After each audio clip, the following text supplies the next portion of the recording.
question for Ms. Low. Just now you mentioned that you want to create a conducive environment for stay-at-home moms in business and working moms. But what are your thoughts about the single moms? During the sessions where I joined in the MPS, I have actually met many families at risk, meaning to say some of them are going through divorce and the parents are actually sharing custody of 5 children. And there are also instances where there are also single moms for various reasons. It is something that tug at my heartstring, especially if I look at the younger kids and they are not attending kindergarten. And I do wonder whether do they have to play a game of catch-up eventually when they go to primary 1. If I have an opportunity to serve, I spoke about the preschool, but really reaching out to this group of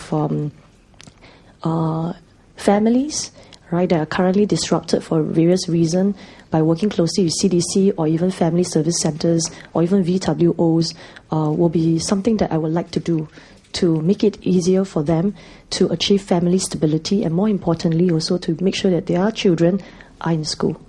BG Tan, what do you think are the difficulties or the challenges in trying to marshal Singaporeans to come together as a nation? I think this is where aspirations like, building one united people, how do you translate it down into actionable activities on the ground?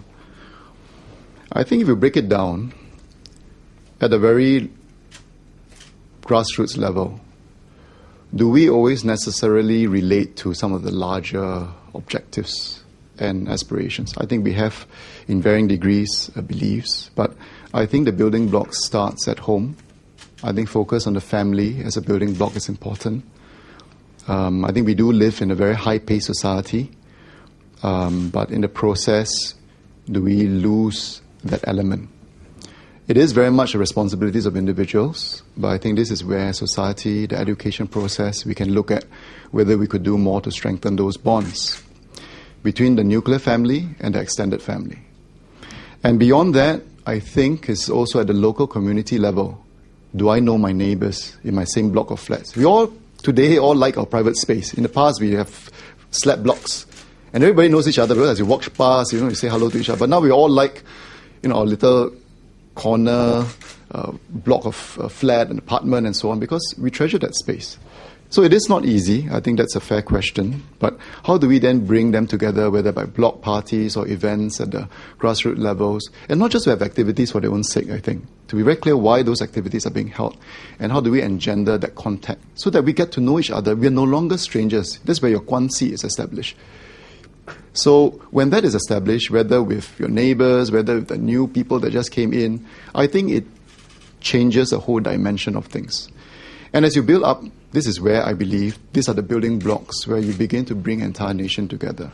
And this is where I think new media, social media is another avenue that would be interesting to see how to promote that social networking, complementing, I think, the physical activities and to bring it online as well to continue. Because one event can have a very long-lasting effect online. So that's something that, from my perspective, how do you bring entire nation together? I think there are many, many small building blocks, but I think if you slowly chip away at it, I think that's something that we can achieve at some point. What is your response to people who might see your long-term involvement with the PAP as a predisposition to vote along party lines versus your constituents? Besides being involved, I think, in fact, I started out my voluntary community work much, much earlier. I shared earlier in 1984 with the grassroots movement. But since joining NTUC in 2002, I was subsequently also involved with the Young PAP. I was its executive secretary, and also involved in various groups within the PAP, such as the PAP Policy Forum, as well as various district committees, and I was also the branch secretary of PAP Bedok branch. I think many of you would have engaged or have attended some of our PAP policy forums. I think the party leadership values the views of our grassroots, i.e. our branches, our branch activists, and the various key core groups such as the PAP for Policy Forum as well as Young PAP. As you can see, or you have attended many of these dialogue sessions, it's always no holds barred. It's always young people as well as the Policy Forum group people airing their views, personal views as well, on what policies click or what policies don't click. I think the party leadership then has to make a value judgment based on the feedback from the ground, as these people are working with the grassroots, with the ground, and therefore there's actually diversity. But of course, at the end of the day, it's for the leadership and for the government to make a value judgment to see what is right and what is wrong and to implement them. And as for me, you shared earlier, you were asking earlier whether there was a predisposition to vote along party lines. I think for me, having served in the trade union movement for this many years, I think one of the key things is that I stand by workers.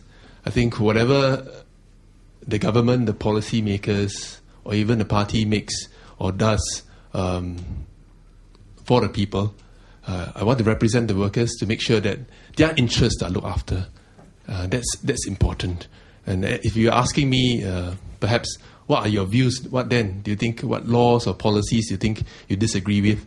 I wouldn't exactly say disagree, but I think one area which I feel that there could be improvements would be, I would think, the employment law, the Employment Act in particular.